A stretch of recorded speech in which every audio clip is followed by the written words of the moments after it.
मथुरा में जन्मे वंश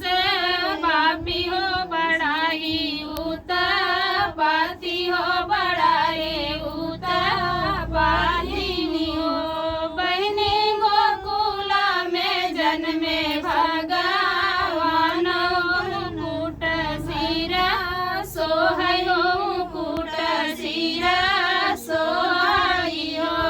बहनी गोकुला में जन्मे भगवान हो मुकुट सिरा सोहै हो मुकुट सिरा सोहै हो काउआ खाई वंश पापी हो बड़ाई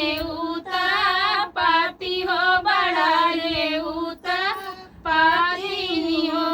बहनी काउआ खाई भगवान हो मुकुट सिरा सोहै हो मुकुट सिरा सोहै हो बहनी काउआ खाई भगवान हो मुकुट सिरा सोहै हो मुकुट सिरा सोहै हो मांस ही खाई वंश पापी हो बड़ाई उत्पाती हो बड़ाई उत्पातिनी हो बहनी घिउ गलेड़ुइया भगवान हो मुकुट सिरा सोहै हो